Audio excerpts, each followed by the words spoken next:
Hei, Dan, bagaimana kalau kita pergi ke restoran Jepang yang ingin aku coba?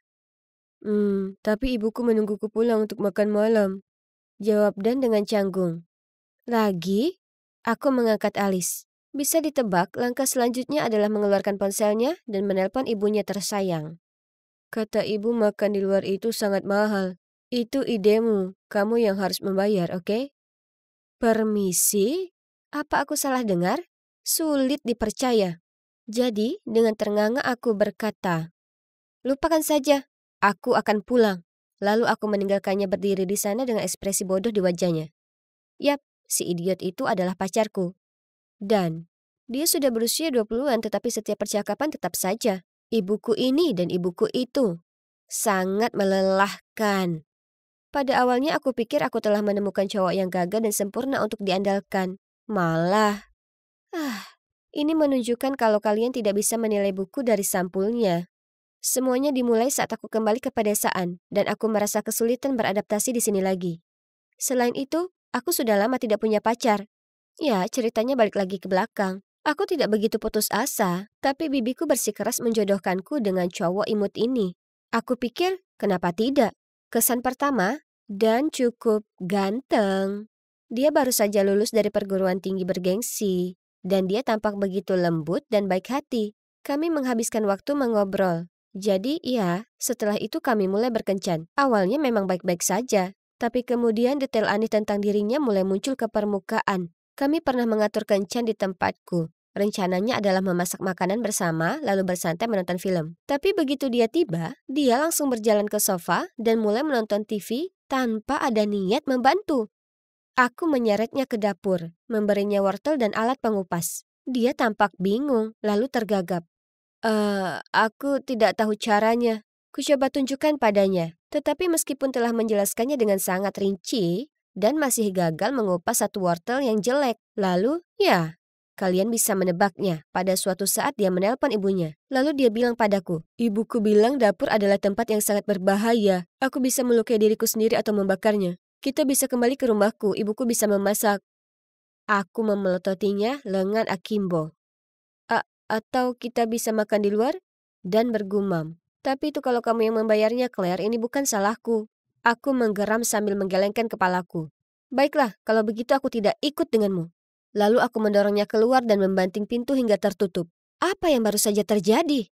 Tetap saja, aku berkata pada diriku sendiri bahwa mungkin dia hanya takut karena dia belum pernah memasak sebelumnya. Suatu kali kami berada di toko baju, dan aku melihat kemeja yang aku tahu cocok untuknya. Itu bukan gayanya yang biasa, tapi aku bersikeras agar dia mencobanya. Dan, dia terlihat sangat bagus saat memakainya. Dan sepertinya juga menyukainya sambil mengagumi dirinya sendiri di cermin. Lalu berkata, kelihatannya bagus, tapi tunggu, bisakah kamu mengambil foto agar aku bisa mengirimnya ke ibuku? Ya, dialah yang membeli semua pakaianku, jadi... Apa? Jadi sekarang dia memerlukan persetujuan ibunya sebelum membeli apa saja? Astaga. Bagaimanapun, aku mengambil beberapa foto dan dia mengirimkannya ke ibunya. Mereka bertukar pesan, lalu dia menoleh padaku dan berkata, baiklah, ibu bilang kamu bisa membelikannya untukku. Aku? Mataku melebar. Ya, ibu bilang kamu yang memilihnya, jadi kamu harus membelikannya untukku. Tunggu, apa? Aku benar-benar membeku selama beberapa detik. Tanpa berkata-kata, aku hanya bisa memelototinya sebelum aku menemukan cara untuk pergi. Claire, ada apa? Dan mengejarku, tapi aku mengabaikannya. Oke, aku akui, setelah beberapa kencan, mudah untuk mengetahui bahwa dia benar-benar anak mami. Tapi aku bilang ke diri sendiri betapa manisnya dia sangat mencintai ibunya. Dan aku tidak pernah menyangka akan menjadi se-ekstrim itu. Setelah itu, aku mencoba tidak menanggapinya. Tapi, dia tidak berhenti menggangguku. Kemudian, dia memberitahuku bahwa dia ingin mengajakku ke restoran favoritku sebagai hadiah ulang tahun. Oh, ini kedengarannya bagus. Mungkin dia menyadari sesuatu dan ingin menebusnya untukku. Kami berpegangan tangan dan berjalan menuju restoran ketika kami melewati toko sepatu. Dan di etalase ada sepasang sepatu bot yang sempurna. Ya, aku seorang perempuan dan itu adalah hari ulang tahunku. Aku menarik lengan Dani lihat, aku menunjuk sepatu bot itu. Aku ingin itu. Aku menyeringai lebar-lebar. Oke, jawab Dan lembut. Senyumku memudar. Maksudku, mereka akan menjadi hadiah ulang tahun terbaik. Sejak kapan cewek sepertiku harus meminta hadiah? Kenapa?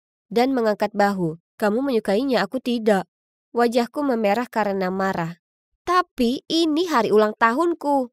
Dan menggaruk kepalanya dan memaksakan senyum. Maaf sayang, tadi malam aku menghabiskan uang sakuku untuk beberapa game baru. Jadi aku bangkrut sekarang. Aku mencibir. Kenapa kamu tidak bertanya pada ibumu? Dan dia tiba-tiba menjadi marah. Hei, kamu jelas yang lebih kaya. Kenapa kamu terus memintaku membelikanmu barang? Cukup. Aku berhenti. Aku tidak pernah berkencan dengan orang separah kamu sebelumnya. Kamu sudah dewasa, jadi berhentilah berlari ke ibumu setiap kali kamu lupa cara menyalakan panci atau saat kakimu menendang meja. Dan kenapa kamu masih mendapat uang saku di usiamu sekarang? Ini sudah berakhir. Lalu aku berbalik untuk pergi, tanpa membiarkan dia mengucapkan kata terakhir. Sangat tidak nyata. Percayalah padaku, untuk kembali ke desa ini dan langsung mengalami situasi anak mami yang aneh ini. Tapi ya, setidaknya aku akhirnya bebas darinya sekarang. Sudah beberapa minggu sejak itu, tapi hanya memikirkan dan saja masih membuatku sangat marah. Aku perlu keluar sana dan hidup sebentar. Jadi aku menelpon teman dekatku Philip dan mengatur untuk bertemu dengannya dan teman cowok yang aku percayai di bar. Bergembiralah gadis kecil, dia menggoda. Aku tahu apa yang akan membuatmu tersenyum. Grup permainan kami menemukan permainan lucu ini. Yang harus kita lakukan hanyalah memberikan beberapa pujian padanya dan dia membelikan kita semua item baru. Lalu, setiap kali kita pergi berpesta setelah meraih kemenangan, pemula ini juga membayar semuanya. Ego yang luar biasa. Aku mengejek. Selamat kawan, seandainya mantan gebetanku juga begitu murah hati. Lalu aku memutar mataku. Dia tidak pernah menghabiskan 1 sen pun. Ya, setidaknya tanpa meminta izin pada ibunya terlebih dahulu. Philip tertawa kaget. Hei, pemula ini juga sama. Dia membual bahwa meskipun dia miskin, ibunya punya ide untuk menjodohkannya dengan cewek-cewek kaya agar hidupnya bisa makmur. Tunggu sebentar, kedengarannya tidak benar? Aku punya firasat buruk tentang ini. Kemudian Philip menunjuk ke seberang bar dan berkata, oh, baru saja dibahas, dan menepuk punggungku. Rasa dingin merambat di punggungku saat aku menarik napas dalam-dalam dan berbalik untuk melihat. Itu adalah Dan. Dan dia sudah punya pacar baru. Aku segera membuat beberapa alasan dan pergi sebelum mereka melihatku. Malam itu, aku tidak bisa berhenti memikirkan pacar baru Dan. Apapun yang dilakukan Dan dan ibunya sama saja dengan penipuan. Jadi aku mengatur pertemuan dengan Philip di sebuah restoran dan menceritakan padanya tentang sejarahku bersama Dan dan betapa aku mengkhawatirkan pacar barunya. Philip menawarkan bantuan dan mengatakan dia akan mencoba mencari informasi lebih lanjut. Beberapa hari kemudian dia melaporkan kembali temuannya. Ternyata, Dan ibunya telah mempelajari pelajaran Claire. Jadi kali ini dengan pacar barunya Lizzie, mereka memainkannya secara berbeda. Dan, seperti yang diperintahkan ibunya, mengambil beberapa foto sensitif Lizzie.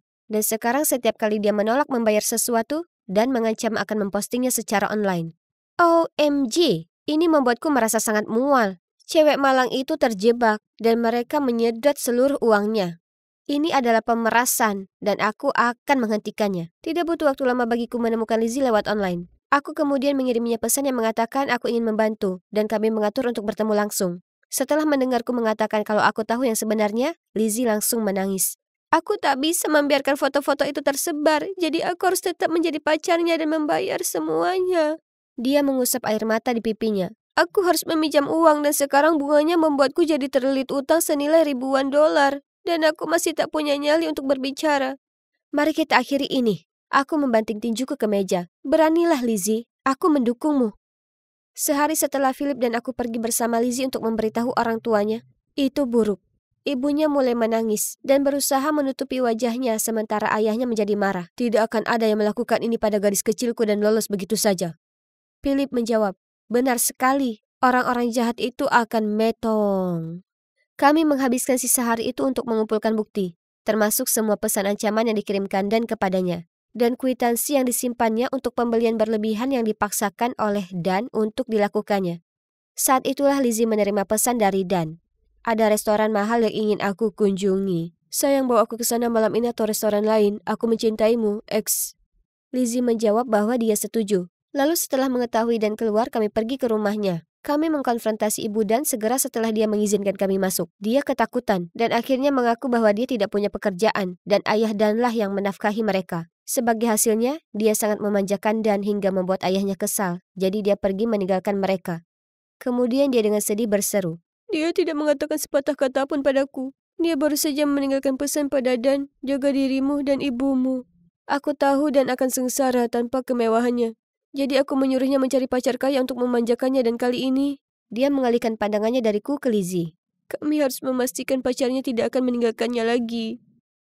Ada ketukan di pintu. Dia menatap kami dengan canggung sebelum dia menjawabnya. Kami mengikutinya dan saat itulah kami melihat dua polisi menangkapnya.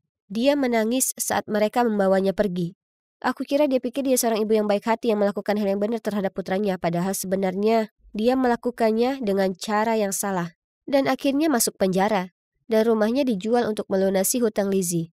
Sedangkan untuk anak si Mami Dan sebagai kekitangan, dia akhirnya melakukan restitusi komunitas. Hei, ini mungkin akan ada gunanya baginya. Karena dia akhirnya mengetahui seperti apa sebenarnya kerja keras seharian itu. Hah, syukurlah. Lizzie perlahan-lahan bisa mengatasi peristiwa traumatis ini. Dan siap untuk mulai berkencan lagi. Dengan Philip. Tentang aku, ya, aku masih jomblo. Tapi aku tidak merasa kesepian lagi. Karena aku punya teman-teman baik. Selain itu, dengan cara ini aku tidak punya orang yang akan menghabiskan uangku lagi. Hah,